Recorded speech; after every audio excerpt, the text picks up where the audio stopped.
खबर विस्तार से। आज देश में भ्रष्टाचार हर जगह सर चढ़ कर बोल रहा है। राजनीति में तो अपराधीकरण का बोलबाला हो गया है। इसलिए आम देशवासियों का राजनीति और राजनेताओं पर से भरोसा उठता जा रहा है। आम लोगों के इस भरोसे को वापस लाने के लिए देश की सर्वोच्च अदालत ने कल 10 जुलाई को एक ऐतिहासिक फैसला सुनाया। सुप्रीम कोर्ट के इस फैसले से अब देश की राजनीति को अपराध मुक्त किया जा सकेगा। आइए देखें देश की सर्वोच्च अदालत का क्या है ये ऐतिहासिक फैसला। कल की तारीख 10 जुलाई 2013। यह तारीख देश के राजनीतिक इतिहास में स्वर्ण अक्षरों में लिखी जाने वाली तारीख है। इस तारीख को देश की सर्वोच्च अदालत ने राजनीति को अपराध मुक्त बनाने की दिशा में एक ऐतिहासिक निर्णय दिया। जी हाँ, ऐतिहासिक निर्णय। आज देश की 66 वर्षों की राजनीति में अपराधीकरण का इतना बोलबाला हो गया है कि आम लोगों का राजनीति और राजनेताओं दोनों पर से विश्वास लगभग खत्म सा हो गया है। इसलिए यह जरूरी था कि देश के नागरिकों का यह विश्वास पुनः लौटे। अगर देश की जनता का अपने राजनेताओं और अपने ही देश की राजनीति पर से विश्वास उठ जाए तो उस देश का न सिर्फ विकास रुकेगा बल्कि देश की आर्थिक और सामाजिक दशा भी चौपट हो जाएगी। हमारे देश में भी लगभग यही हो रहा था। इस स्थिति को बदलने के लिए और देश के नागरिकों का खोया विश्वास वापस लाने के लिए सुप्रीम कोर्ट ने कल एक फैसला दिया, जिससे आज हर देशवासी काफी खुश है।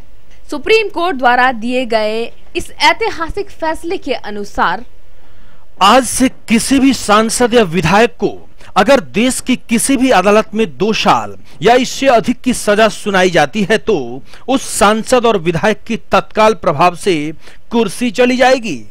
उसे किसी भी ऊंची अदालत में अपील करने की मोहलत नहीं मिलेगी। सुप्रीम कोर्ट का यह फैसला कल तत्काल प्रभाव से पूरे देश में लागू हो गया है। इस फैसले के लागू हो जाने से अब कोई भी अपराधी प्रवृत्ति का नेता, सांसद या विधायक नहीं रह सकेगा, जिससे देश के नागरिकों का राजनीति और राजनेताओं से खोया विश्वास पुनः लौट सकेगा। आइए हम आपको इस ऐतिहासिक फैसले की अहमियत बताते हैं। आज तक आम राजनेताओं का विश्वास था कि अपराधियों को पालिए और राजनीति कीजिए। हत्या, अपहरण और बलात्कार जैसी घटनाओं को अंजाम देना इनकी फितरत हो गई थी। शायद जरूरत भी, कारण इन्हें लगता था कि सिर्फ अपराध के रास्ते ही राजनीति में सफल हुआ जा सकता है। राजनेताओं की यही सोच देश की खराब होती हालात और बढ़ते भ्रष्टाचार का मुख्य कारण थी।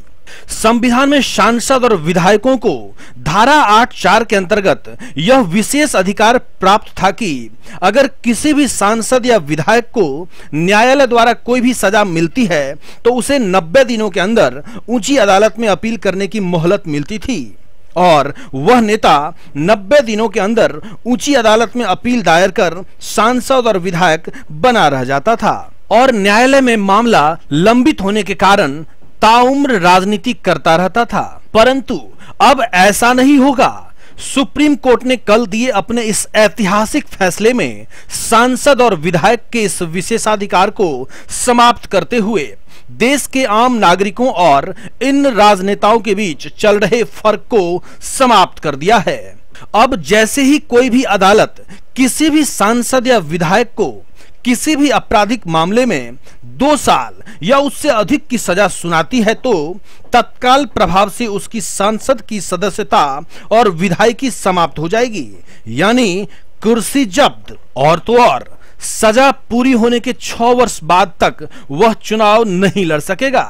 आप इसे यूं समझें, अगर किसी सांसद को कोई न्यायालय में 3 साल की सजा होती है तो वह सांसद अपने 3 साल की सजा काटने के बाद और अगले 6 वर्ष तक चुनाव नहीं लड़ सकेगा, यानी 9 वर्षों के लिए उनकी राजनीति समाप्त। अब डरा करेंगे न्यायपालिका से हमारे राजनेता, क्योंकि जज की कलम की नोक पर होगी इनकी कुर्सी। अब हम देखें कि सबसे पहले इस फैसले का प्रभाव कौन से बड़े राजनेताओं पर होने वाला है। इसका पहला असर राजद सुप्रीमो लालू यादव के राजनीति जीवन पर हो सकता है। चारा घोटाले की विशेष सीबीआई अदालत में चल रही सुनवाई पूरी हो चुकी है। आगामी 23 जुलाई को इसका फैसला आने वाला है। अगर इसमें लालू यादव को 2 साल या इससे अधिक की सजा हो जाती है तो लालू यादव की सांसद की कुर्सी हो जाएगी जब्त और उनके राजनीति जीवन पर लग जाएगा सवालिया निशान। ठीक इसी प्रकार यूपी के सपा नेता मुलायम सिंह और मुख्यमंत्री अखिलेश यादव पर भी आय से अधिक संपत्ति रखने का मामला चल रहा है।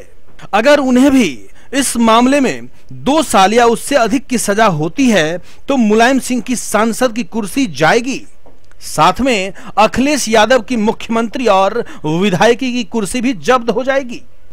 सुप्रीम कोर्ट के इस फैसले का आज देश के हर तबके में स्वागत किया जा रहा है। आइए देखें हमारे स्थानीय नेता और आम लोगों की क्या प्रतिक्रिया है। एकदम स्वागत करते हैं इस तरह का फैसला का। राजनीति का जो है इसमें राजनीतिकरण, राजनीति में एक सत्य, एक निष्ठावान लोग रहें और वो काम करें तो ये काम या तो एक ऐसा है जो कि इसको सबों को स्वागत करना चाहिए। एक राजनीति में एक लोग निष्ठावान लोग आएंगे और काम करेंगे, यह बहुत ही अच्छा फैसला है और उसको सबों को स्वागत करना चाहिए। माननीय सर्वोच्च न्यायालय का यह ऐतिहासिक निर्णय न केवल स्वागत योग्य है बल्कि राजनीति में जो शुचिता और स्वच्छता का जो अभाव हो गया था इन दिनों, हमको लगता है इस ऐतिहासिक निर्णय से राजनीति में अच्छे लोग, न्याय को मानने वाले लोग, कानून को मानने वाले लोगों ज़्यादा मजबूती से इसमें रहेंगे और वैसे लोग जो अपराधी बुद्धि है, अपराधी मानसिकता और अपराध में संलिप्त है, उन लोगों को अब झटका लगेगा और वो राजनीति में आने से वंचित होगा। निश्चित रूप से इसके अच्छे परिणाम होंगे। जो आने वाला कल है राजनीति में वो अच्छे, सुलझे, न्यायप्रिय, अनुशासनप्रिय और विशुद्ध जो समाज सेवी है, जिनके मन में सेवा का भाव है, दूसरा कोई भाव नहीं है। अपराधी लोग और कई भावों से राजनीति में आते हैं, लेकिन जो सच्चे और अच्छे लोग हैं निश्चित रूप से वो सेवा भाव से आएंगे और अच्छे लोगों की जरूरत है राजनीति में। अभी जो माननीय सुप्रीम कोर्ट के द्वारा जो ये कहा गया कि कोई भी सजा याफ्ता व्यक्ति चुनाव नहीं लड़ सकेगा और अगर 2 साल की सजा भी हो जाती है तो सांसद और विधायक भी यदि हैं उनको भी उस पद से हट जाना होगा। ये अच्छी बात है। इससे अपराधीकरण रुकेगा, राजनीतिकरण का शुद्धिकरण होगा। इससे सही लोग, अच्छे लोग वहाँ पहुँच सकेंगे और समाज में लोगों को कुछ राहत मिल सकेगी। सुप्रीम कोर्ट के फैसले के अनुसार जो भी एमएलए और एमपी 2 साल की सज़ा पा चुके हैं, ऐसे लोगों को एमपी और एमएलए से निष्कासित कर दिया जाए। ऐसे लोग जो हैं वो सजायाफ्ता हैं और इसलिए उन पर खुली बहस हो, खुला कोर्ट चलाया जाए और फिर उन्हें कोई मौका नहीं दिया जाए कि वो फिर एमएलए एमपी उस क्षेत्र का बन सकें या राज्य या देश के किसी भी क्षेत्र का बन सकें, क्योंकि ये सर्वथा अयोग्य हैं और ऐसे आपराधिक छवि वाले लोग अगर सत्ता में आएंगे तो राज्य सत्ता जो है वह भी बिगड़ जाएगी और नैतिकता जो किसी न किसी रूप में हावी होती है राज सत्ता पर, उस नैतिकता का कोई असर नहीं होगा।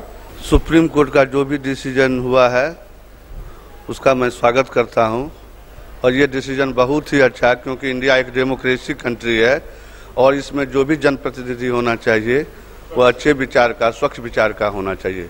मैं इसकी भूरी भूरी प्रशंसा करता हूँ। देखिए, राजनीति में जो अपराधीकरण हो रहा है, राजनीति जिस ढंग से गंदी हो रही है, उसको साफ सुथरा रखने के लिए राजनीति में अपराधियों की पर पाबंदी लगना ही चाहिए। हर आदमी को अपने जनप्रतिनिधियों से बहुत उम्मीद रहती है कि हमारे क्षेत्र का विकास होगा, हमारी समस्याओं का हल होगा, हम किसी भी समस्या में फंसेंगे या हमको हमारा जायज़ हक का हकमारी जब होगी तो उस समय हमको जो है मदद मिलेगी और हमारा हक हमको मिलेगा।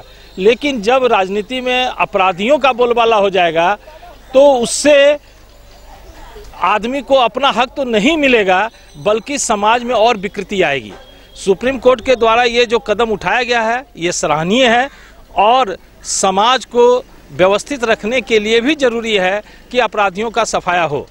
निश्चित रूप से राजनीतिक क्षेत्र का अपराधीकरण यह देश के लिए एक दुर्भाग्यपूर्ण स्थिति थी और सर्वोच्च न्यायालय का यह आदेश एक साहसिक भरा आदेश है और इसका पालन भी होना चाहिए। राजनीतिक जीवन में अपराधी तत्वों का कहीं कोई स्थान नहीं है, अन्यथा क्योंकि लोकतांत्रिक व्यवस्था में राजनीतिक दल, सरकार, इसका अपना एक महत्वपूर्ण अवदान है। अगर अपराधी तत्व इस तरह के राजनीतिक जीवन में प्रवेश करके सत्ता के शिखर पर जाएंगे तो निश्चित रूप से उससे पूरा राष्ट्र प्रभावित होता है। लेकिन इसमें एक चीज़ का ध्यान रखना आवश्यक है कि राजनीतिक प्रतिद्वंद्विता के कारण किसी व्यक्ति पर मुकदमा लादकर और उसको सजा दिलाकर उसे राजनीति से दूर करने का प्रयास नहीं हो। माननीय सर्वोच्च न्यायालय को इस बिंदु पर भी गौर करने की आवश्यकता है। माननीय सर्वोच्च न्यायालय ने जो एक अभूतपूर्व फैसला दिया है कि आपराधिक चरित्र के लोग, जिसमें कई बिंदुओं को दर्शाया गया है कि 2 साल की सज़ा अगर हो जाता है जिन लोगों को, वो चुनाव, किसी भी आम चुनाव को नहीं लड़ सकते हैं। ये फैसला भारतीय राजनीति में एक शुद्धता का सबसे बड़ा रास्ता है। इसमें अच्छे चरित्रवान लोग, अच्छे लोग, और राजनीति में जो अपराधीकरण हो गया है उससे मुक्ति मिल जाएगा बिहार को, पूरे देश को। आगे चाहे जो भी हो, सुप्रीम कोर्ट का यह ऐतिहासिक फैसला न सिर्फ देश की राजनीति को स्वच्छ करने की दिशा में एक महत्वपूर्ण कदम है, बल्कि हमारे देश को एक विकसित और आत्मनिर्भर राष्ट्र बनाने की दिशा में भी लिया गया एक महत्वपूर्ण फैसला है, जिसका केबीसी न्यूज तहे दिल से स्वागत करती है। Bureau report, KBC news.